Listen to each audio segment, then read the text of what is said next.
Dando sequência ao estudo da epistemologia aqui no IGTV, hoje nós vamos tratar, como dito, do papel dos valores na ciência e da questão da teoria dos três mundos de Karl Popper.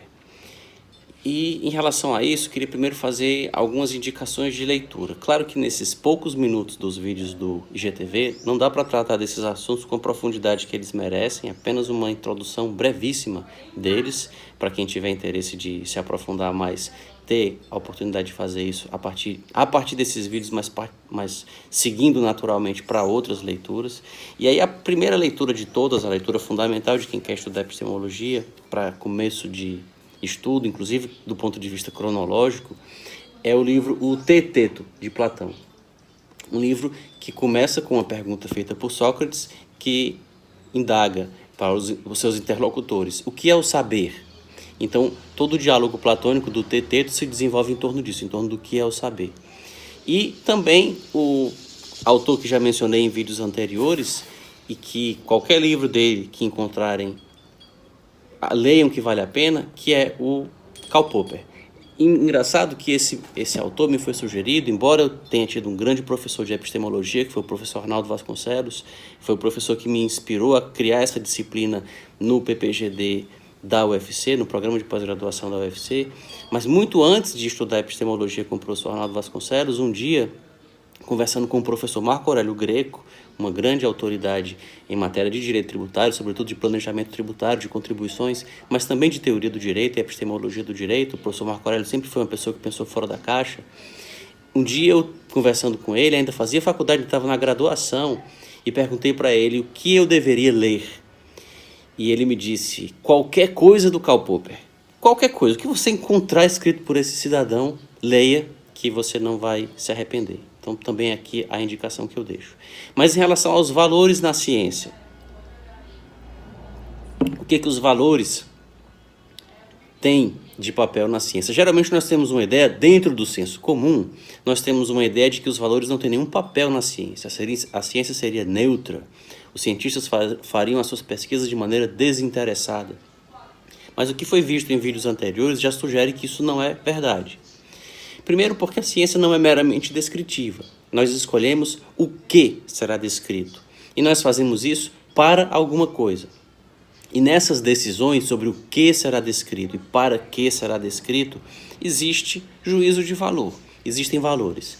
Mas não só isso. Os valores também são importantes para a ciência, e aqui fica mais outra indicação de leitura, que é o livro O Homem e a Ciência, Ciência e Valores Humanos, de Jacob Bronowski. Esse livro, já fiz uma postagem sobre ele no meu blog, tem inclusive uma remissão que ele faz do início do livro a uma música, Is You Ain't My Baby, que ele ouvia quando entrava em Nagasaki, via Nagasaki toda devastada pela bomba atômica. Isso inspirou nele reflexões sobre a ciência e os valores, e inspirou inclusive a feitura desse livro. Mas Bronowski, nesse livro, chega a conclusões parecidas com as conclusões de um autor que no direito é conhecido pelo seu ceticismo axiológico, que significa a sua descrença na possibilidade de se conhecerem racionalmente os valores, que é Hans Kelsen.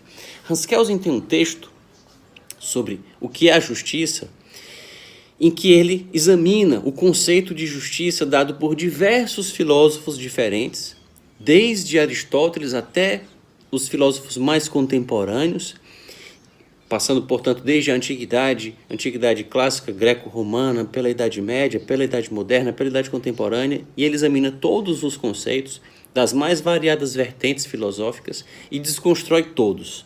Todos eles ele demonstra que não tem fundamento. E aí, no final, ele conclui o texto dizendo assim: e o que é justiça para mim?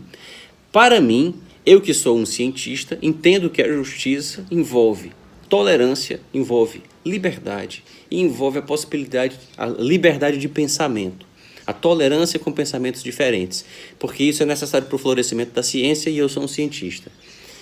Então, com isso, Kelsen, inclusive, essa mesma ideia ele defende também nos seus textos sobre democracia. Inclusive, nesse ponto, Kelsen incorre no que se pode chamar de um paradoxo, porque ele diz que exatamente porque os valores não existem valores melhores do que outros, exatamente porque os valores não podem ser objetivamente e racionalmente discutidos, todos eles devem ser tolerados, então nós devemos viver em uma sociedade que tolere todos eles, que proteja as minorias, para que elas possam um dia convencer as maiorias de que os seus valores são os melhores, que preserve a liberdade de expressão, a liberdade de opinião e dê a todos manifestação, direito de manifestação.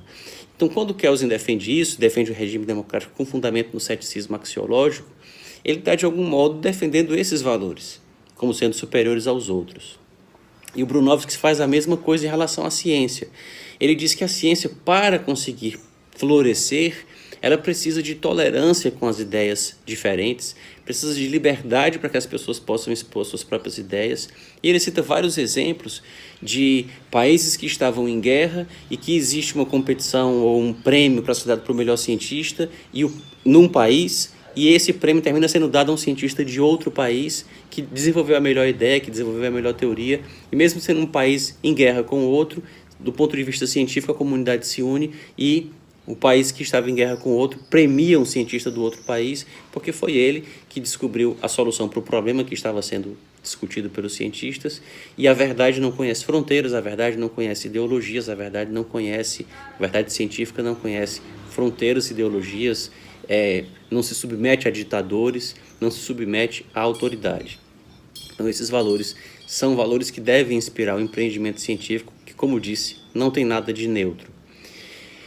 E quanto à teoria dos mundos? O que é a teoria dos mundos de Karl Popper? O vídeo já vai ficando longo, o vídeo já está com mais de 6 minutos, então vamos deixá-la, a teoria dos 3 mundos, para o próximo vídeo. Até lá!